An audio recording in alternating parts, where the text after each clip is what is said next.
여러분 안녕하십니까. 2021년 3월 29일 월요일 신문사설 브리핑을 시작하겠습니다. 먼저 투기 관련된 사설입니다.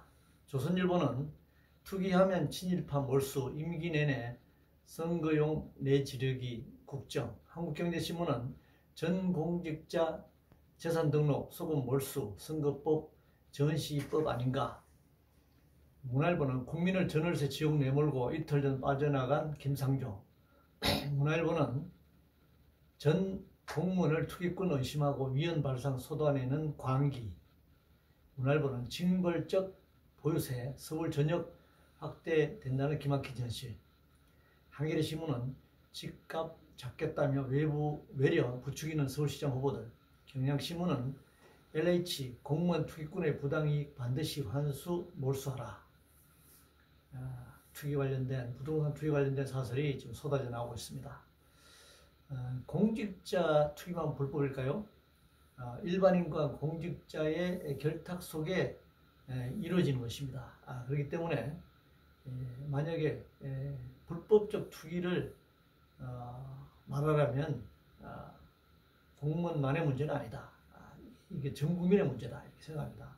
따라서 공직자 투기 이전에 부동산 투기 확대되는 원인을 제거하는 것이 순서다 이렇게 생각합니다.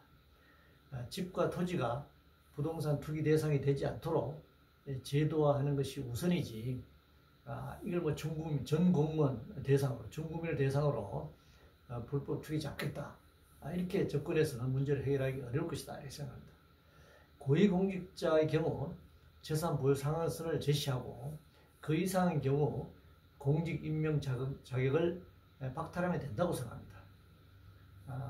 고위공직자들, 선출직 공직자들이 엄청난 재산을 가지고 있기 때문에 이들은 자기 재산을 유지하거나 불리는 방식으로 입법화, 제도할 것이고 또 그런 방식으로 행정을 펼 것이기 때문에 고위공직자들이 청렴결백하지 않은 한 이 사회에 투기, 불법적 재산 불리기, 불로소득의 이런 행렬을 막아낼 수는 없다고 생각합니다.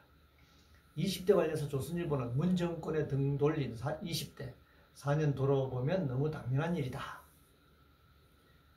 현재 정치, 경제, 사회 시스템으로는 누가 정권을 잡든 20대가 등을 돌릴 수밖에 없을 것 같습니다. 사법부 관련해서 조선일보는 김명수 법원 특권 사조직 인권법 판사의 당장 해체하라 이렇게 주장하고 있는데요. 사법도 여러 영역이고 따라서 판사들 내부에서 그것이 법과 관련된 영역에 있어서의 연구 모임이든 친목 모임이든 당연히 가질 수 있습니다. 뭐 그걸 다 해체하라 이렇게 하면 뭐 계모임, 동창회 모임까지 다 해체하라 이렇게 얘기할 수 있는데, 문제는 그런 모임이 권력이 되고 판결에 영향을 미치기 때문에 문제가 되는 것입니다.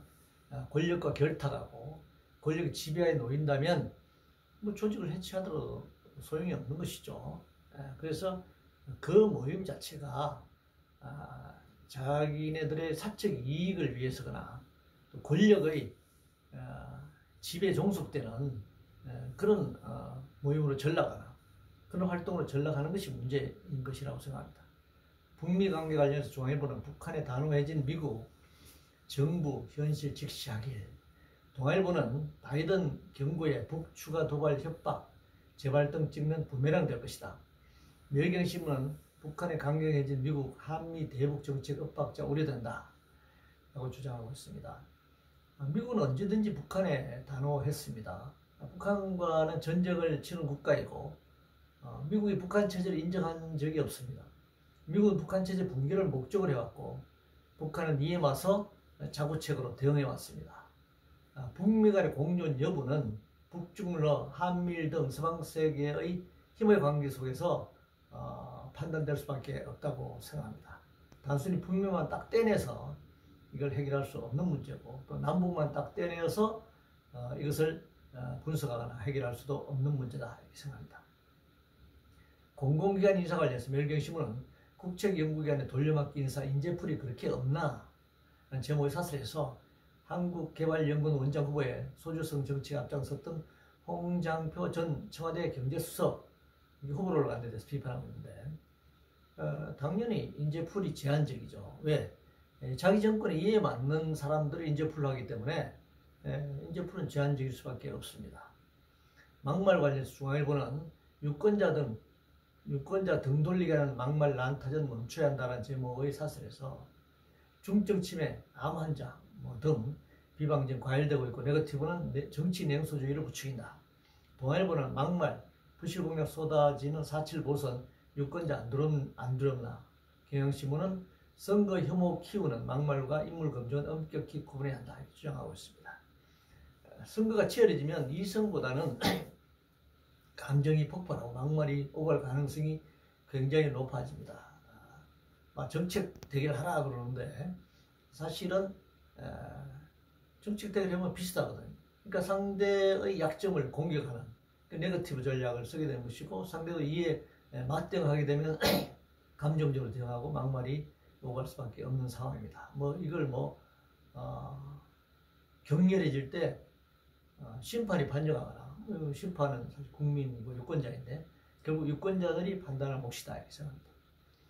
재벌 관련해서 동아일보는 이재용 수사 중단, 수사심의 권고, 검찰 수용이 순리다.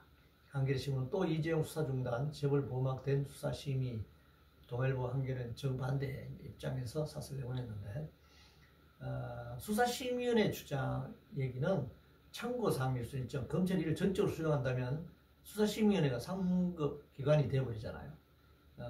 그렇게 되면 위법한 것이죠. 특히 재벌이나 고위공직자 등 중범죄자에 대해 수사를 하지 않거나 불기소 처분하라는 요구를 검찰이 받아들이면 이건 검찰 재벌이나 권력 신념을 두겠다는 발상밖에 안 되는 것입니다. 이건 도저히 용납할 수 없는 일이죠. 아동학대 관련해서 경향신문은 내일 시작될 학대 피해 아동 즉각분리제 제대로 준비됐나 제목 사설에서 전국 76곳에 있는 학대 피해 아동 쉼터의 수용인은 500여 명에 불과하다 라고 주장했네요. 아동학대가 아니라 아동폭력이라고 용어를 저는 써야 된다고 주장해 왔습니다. 쉼터 시설과 돌봄 인력, 수용 인원을 늘리는 등 체계적인 시스템을 구축하는 것이 굉장히 필요하다고 생각합니다. 가해자와의 거리두기 등 법적 조치도 강화해 나가야 하고 나아가 아동폭력 근본 원인을 제거하는 사회적 노력이 필요하다 이렇게 생각합니다. 규제 관련 한겨레신문은 중고거래도 초고속 배송도 규제, 혁신 질식시킨다라는 제목을 사설에서 반기업 정서가 작동하고 있다 이렇게 지적하고 있는데요. 규제는 반기업 정서가 아닙니다. 기업활동이 사회규범 속에서 제대로 이루어지도록 하는 장치입니다.